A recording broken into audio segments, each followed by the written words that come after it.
What's up, guys? My name's Jesse Skoda, and I want to thank you for coming across my channel. Now, if you're like me, I know there was some time in your life where you've compared yourself to maybe a friend or even your family. And I want you to start getting out of that mindset and start taking control of your life right now. Before I forget, please subscribe to my channel and hit that notification bell, because I'll be posting videos every Saturday. Now keep watching if you want to get control of your life and get the confidence that you need. So let's get to our first tip. Alright, the first tip: why can't I versus how can I? So in today's world, there's social media all around us.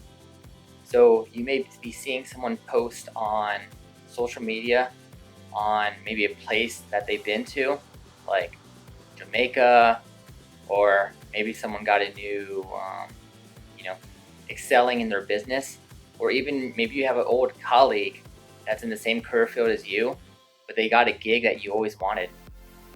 Now, instead of asking, why can't I travel to a place like that? Or why can't I have a successful business like that? Or why can't I get a gig like that? How about asking, how can I travel to a place like that? How can I get the opportunities to excel in my business? Or how can I improve myself to get the same gigs as my coworker? What social media can do is it can easily compare ourselves to our lowest moment to someone else's highest moment.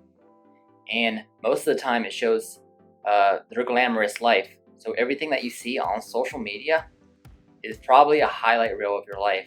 It's probably a glamorous life, so it's not good to compare yourself to that. Now, I used to say that I would never afford to be able to go to Germany, and it would never happen. But once I started getting out of that mindset, I started saying, how can I get to Germany? Or how can I afford to go to Germany?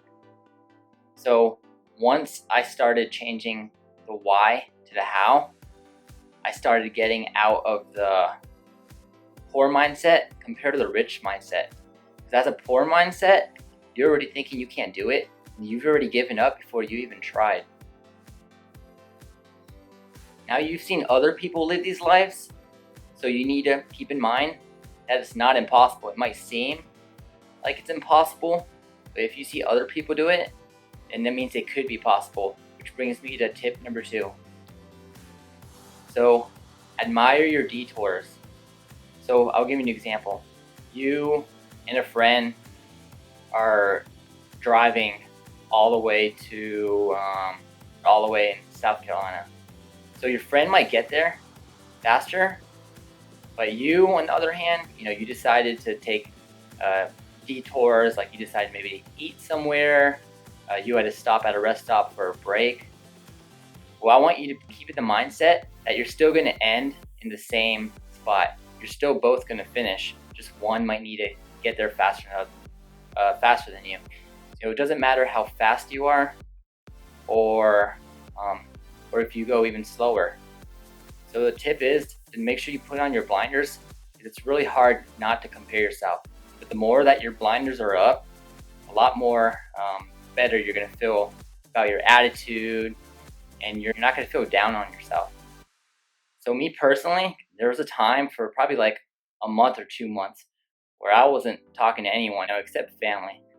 That I had friends that wondering like, hey, where were you at?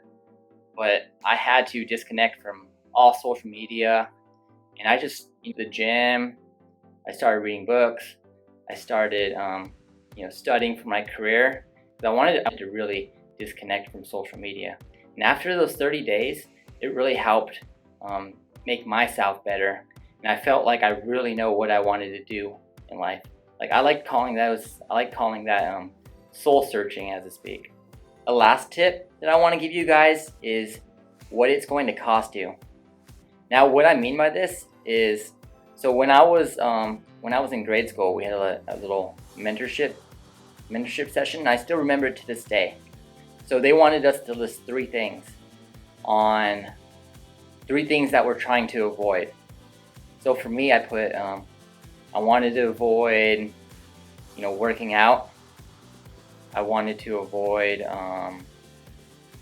studying for my career, and I forgot what was the other thing.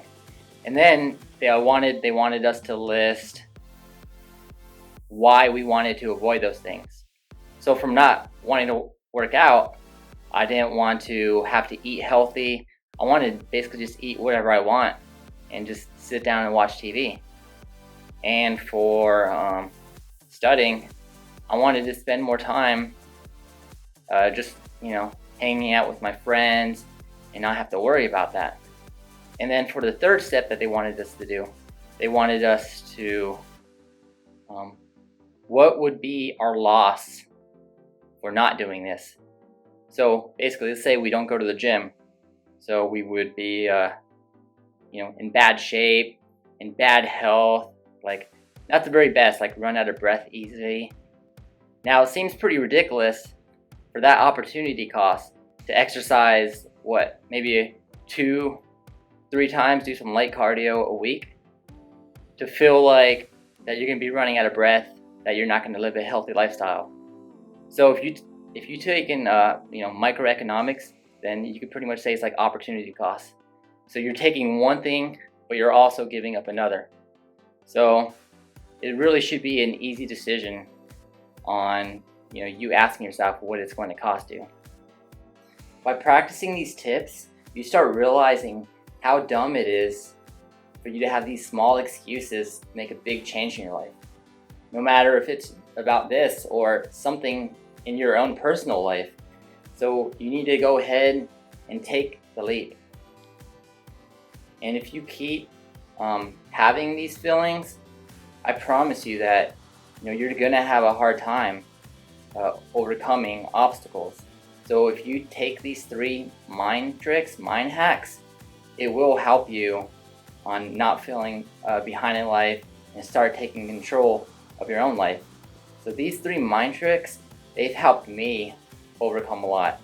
And if you feel like that this has helped you, then please give me a sub and I'll look forward to seeing you guys. And one quick thing. So if you feel like if there's one thing that I want you to take, I want you to go ahead and tell me what's one thing in life that you were trying to avoid and why you were trying to avoid it. And tell me why you plan on changing that for your lifestyle. So once again, this is Jesse, and I'll see you guys later.